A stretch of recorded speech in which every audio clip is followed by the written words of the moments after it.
Temp check. What kind of summer are we having this year? A family road trip summer? A beach bum summer? Or a wake me when the sun sets summer?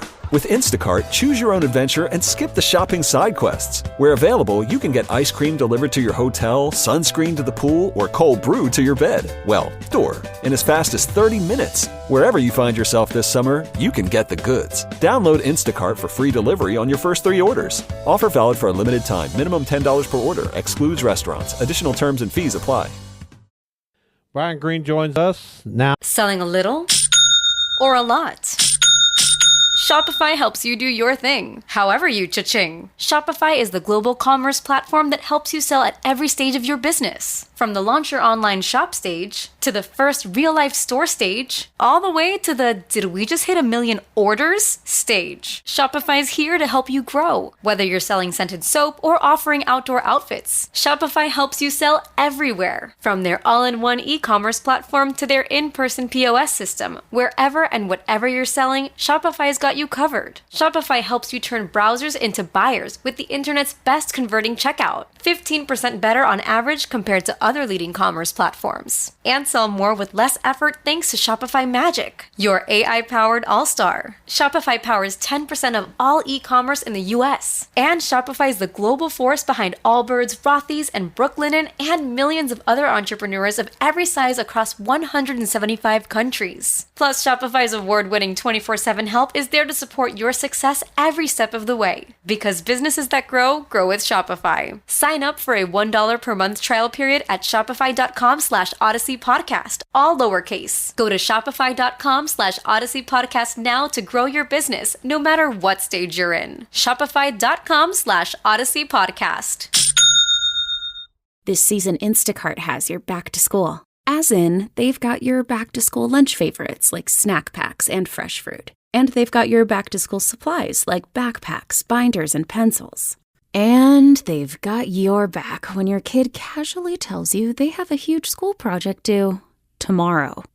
Let's face it, we were all that kid. So first, call your parents to say, I'm sorry. And then download the Instacart app to get delivery in as fast as 30 minutes all school year long. Get a $0 delivery fee for your first 3 orders while supplies last. Minimum $10 per order. Additional terms apply. Now on the hotline, head baseball coach at Wichita State.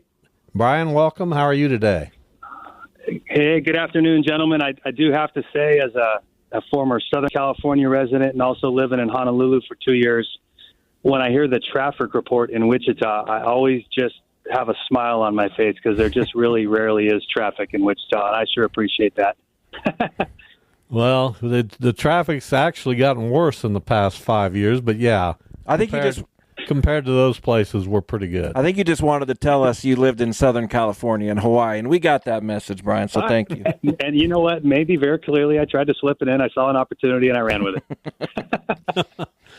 So it's very hard nowadays for somebody like me who's not in the game, like I used to be at the Eagle, to keep up with the comings and goings and the transfer portal and everything that goes on there.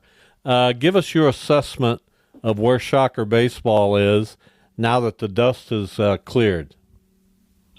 Yeah, here we are, Culture Training Week with school starting yesterday.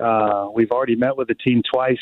Today we're having what's called a Pride Day, and it's Pride in the Facility Day. So we've got 48 young men out cleaning out the facility and just making that statement that's before we get on the field, we need to make sure that we have cleaned it up the way that it's supposed to be and feeling great. But status of the program, guys, after playing for a championship last year, and making that run in May, which was really exciting after an abysmal April. We're really, really excited for a couple of reasons. One, what the coaching staff did in recruiting and the transfer portal, but two, I think more importantly, what speaks to our culture and gives us the confidence of where we are right now is we'll bring back and retain 24 players, and that's a large number in today's current climate of athletics. And for us, when Mauricio Millan, Cam Johnson, Dernan, Rogers, Callahan, Livingston, Gustafson, and Lane Hayworth, who were all starters at one point last year, return, along with Tyler Dobbs, Brady Hamilton, Caleb Anderson, Hunter Holmes, you name it. We're really excited. So the bulk of our team comes back, and that is extremely exciting. David Johnson to graduation, as well as Seth Stroh. We lost Derek Williams to the portal, and we lost Tommy Lepore to the portal. Other than that, we've got an entire group of guys that competed here last year who are back here picking up trash today. How much was and has been starting pitching depth at the top of your list? Because at the top of the rotation last year, you were fantastic. It got a little dicier once you got into the midweek games. So how much of a focus has that been, especially when you go into tournaments late in the season and you want to have enough arms to get through? Yes, sir. That was priority number one. We had a couple of immediate goals that we wanted to hammer, and we needed to get through the portal to see where we were going to be from a retention standpoint. But from a pitching standpoint, feeling like you're 3, if not 4 arms short last year, particularly with the balance of left and right and be able to match up and extend our matchup. We had good matchup situations. If Hunter Holmes was in the game left and left, we were probably going to be successful. But if we needed him in the 7th, we didn't have an answer to come back with another left on left in the 9th. So if you heard me say earlier, 48 guys in camp, we've got 4, if not 5 guys potentially injured this fall. Not sure if they'll return in the fall or not. So we covered our tracks with 5 more arms. And guys, this is the most deep that Coach Claggett and I have been since 18 in terms of old guys, experienced guys, and then a really good balance of left and right. I know we're always optimistic early in the year, but we sure like our team on paper in terms of left, right, old, and experience at previous schools. Brian Green with us, Wichita State head baseball coach. So how do you treat the fall? I know that some coaches look at it as a very important time. Some try to let off the gas a little bit and make sure the right guys get to work. How do you treat fall baseball? How important is it to the development of some of your players? That's a great question. I think it's a 2-part question with regards to the returning players, particularly the players that did a lot for us last year. We're really a little bit more development driven with them. If there are adjustments to be made with them, we'll make it really early in the fall and let them use those adjustments into the inter-squad and scrimmage games, knowing that they're going to have a fairly lengthy leash come season time. With the new players, we treat them a little bit differently. We give them a little more time to just be evaluated. We recruited them for a specific reason, or in the recruiting process, if we told them we were going to make a change, we would do that quickly. But the fall for us is about building up trust. It's about building our culture, and it's about guys just creating a resume that they're going to be competitive. I told our team last night that the grinders win, and the guys who put their heads down and just get after it every day, and at the end of the day are going to find themselves on the field. And reminded our team that Cam Johnson hit .071 last fall and had 3 hits, and one was a swinging bunt and one was a flare. But he just kept his head down and kept playing. And next thing you know, he hits .330 as a freshman and makes the all-freshman team. And Lane Hayworth didn't even play until essentially mid-March. So we're really just trying to build a resume. The players are. This is what we're instructing them to do, is just how competitive are you? Because that's going to build up our trust. Obviously, they've got to have some skills. But we're really just trying to get a beat on who can handle adversity, who can be consistent workers, and who can show enough of stuff for us to project. Because at the end of the fall, we'll still have to make some adjustments or some recommendations on, if somebody goes to a junior college or if we're going to redshirt somebody. But we do, guys. It comes fast. I mean, come November 1, we would like to feel like we feel who our 40 are, and we'd like to feel like we know who those 5 and 6 starters are as we go into the offseason. So you didn't lose much to the transfer portal, as you mentioned. You lost a couple big pieces, and I'm just curious, in general, if do you take that personally at all? I mean, I feel like I probably would. Is it tough to not get disillusioned when you put in work and help guys develop and make sure they go to class and everything like that, and they leave? How do you turn the page from something like that? Well, I just, we remind ourselves that at the end of the day, we are a business. And, with what NIL has done, and more importantly, what the transfer portal has done, and the current climate of just, if you don't get what you want, kick over to the next place, and then the grass is always greener. I think we went into it last year knowing that we were just going to lose some really good players. And I think guys at the end of year one, with the high amount of retention that we had, we feel pretty good about what we're doing. But, yeah, I think it's impossible to not take it personal, particularly with those players that come in and you develop them. You know, you watch them kind of screw around in the classroom, and the next thing you know, they're on the honor roll, and you see their demeanor change, and maybe it's pitch development or swing development. But I just do think at the end of the day, that's a part of the business that we're in, and if we do a good job with our culture, the percentages will stay more in our favor than not. And but it's a part of the business, and I think it's really important for us here in our program that, with culture being as important as it is and the relationships that we want to have with our players, just year in and year out, we're going to try to do the best job that we can of having an awesome locker room experience, and then know on the front end that we're going to probably lose somebody that we really care about, and probably will disagree with their decision. They're going to go somewhere else, and that's just the business that we're in, unfortunately. Brian Green with us, Wichita State head baseball coach. So with NIL, the transfer portal, and now the increase in the number of scholarships you can offer, how does that all mix together? What do you do with these added scholarship money? Does that mean more full rides? Does that mean more players involved in getting some assistance? How's that all going to shake out? Yeah, pretty crazy new passage of laws in Congress right now, and now waiting for the NC2A to come in and be specific with how it's going to run. But with regards to baseball, you know, with a 40-man roster and currently 32 scholarship slots, if you had some COVID waivers and extra players, but on 11.7 scholarships over those numbers, now being allowed and adjusted to 34. So where we are in a climate is a waiting period. So 34 is the number for baseball next year. And what the coaches are waiting on across the country is that 34 number going to be when school starts? Is that your roster cap? Or are we going to a hard 34 roster cap when your season starts? Either way, guys, we're waiting for those answers as it impacts what we do at the break with these kids. It impacts how many kids you sign in the fall period. And for me personally, I know it's around the corner very fast, but I would like to just operate under the assumption that we're going to just play the game as to what it is right now. And as soon as we make that change, we'll make our adjustments just so we're not caught off-handed. What is something that really worked for you maybe last year that, I don't know, maybe you hadn't necessarily gone with in your coaching style, or what was different about Wichita State? Because you got so close to getting to the postseason, I imagine you'll probably want to do a lot of the same things you did last year to get to the postseason. But what did you learn? What was different about the experience overall compared to other places you've been?